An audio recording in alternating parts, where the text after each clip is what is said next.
Granite is gorgeous when you backlight it, and this quartzite called Patagonia was backlit through a lot of work so that I'd be able to replace the lights if need be. Now, for the plexiglass that I put on top of the plywood that sits on top of the cabinet frame, it ended up costing me $180. In all, lighting the island ended up costing me about $1,000. But I did a little research this time and found a manufacturer of plexiglass right in my neighborhood, about 3 miles away. And all of this plexiglass, plus a little bit more that I still have in my garage, only cost me $50 because I used some scrap that they didn't need. They sliced it for me. They cut it for me. My dad drilled the holes with insets so that the nails sit flush. And then I bought Govee light strips online. And so not all of the sections are equal. You have to hang them where you have your beams. So you got to make sure that you're not just drilling into drywall, that you've got some wood behind there. So I have one section that's a lot thinner than the other at the end there. But what I did was I got two 32 feet strips of Govee lights, which was actually one strip of, well, it was 2 strips of 32 feet, but they're connected on about a 64 foot strip. And that's plugged in my attic. I had my handyman install an outlet up there. And then you see I drilled these holes so that the heat could escape. And that in the future, if any of these light strips die, I can add some extras through those holes. It will be tough. And you can see where there's 6, that's a piece of wood, so nothing's going through there. But at least I'll be able to get some light strips down through there so it can still be lit, because I think it will be lit if they can be lit. And then for the last 3 sections, I got one 100 strip Govee thing, which ended up being 250 feet. It's all in the same plug. You have 250 feet strips of Govee lights that are all on the same transformer.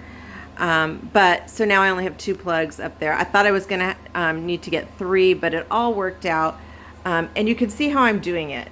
I kind of like measured out my granite to see where there's no light that will come through, because in some of my granite for Patagonia, you can see how this area right here, there's no lights. Now for the island, I didn't take that into consideration, but for my wall, I will.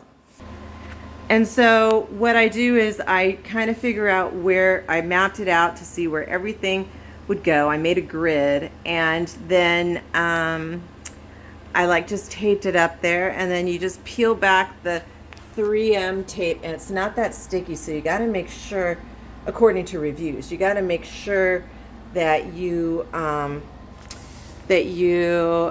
use the alcohol wipes that they provide you, which here you see one of the alcohol prep wipes that they provide you, and you wipe down your walls. Now I just painted this wall white. It had been brown, and then the granite guy came and said, you should paint it white so that the light reflects more. And I'm like, duh. And I wish I had done that before we drilled in the plastic plexiglass in there. So you see that was the color before of my walls. You can see it through. It was kind of like a beige color, kind of a khaki color, I would say. And then I also got these 3M Commando double stick tapes that are just specifically for hanging lights, and there's like clips that come with it, but I just stuck it on the wall just for extra assurance, because once that granite's up there, you ain't getting back up there to like fix things. So I'm gonna put a whole slew of those things on there just to double check, because it's not going to be able to, I'm not going to be able to fix it if the tape falls, which I have heard will happen with these Govee strips sometimes. So anyway, we're going to put the granite in, and that will be part 2 of this video. You'll get to see the finished result, but you kind of got to see that with the island. Once again, here is the island, so you can see how it will look. But the cool thing about these Govee lights is that you could change the colors. And I'm like a kid. And even though my sister and my daughter told me that it would look a little cheap and cheesy, I disagree. I think it'll look so cool with the colored lights behind it. And there's so many like pre-programmed ones that you can choose from. And then there's also ones that you can set up yourself. The other night I was just like sitting, staring at, like just checking out all the preset ones, staring at it probably for about 2 hours and I wasn't even high. It was just really cool because I love lights, I love fireworks, and I think that this backlit granite wall is going to be awesome. Let me know if you have comments, concerns. It's probably going to be too late if there's any concerns, or if this helped you.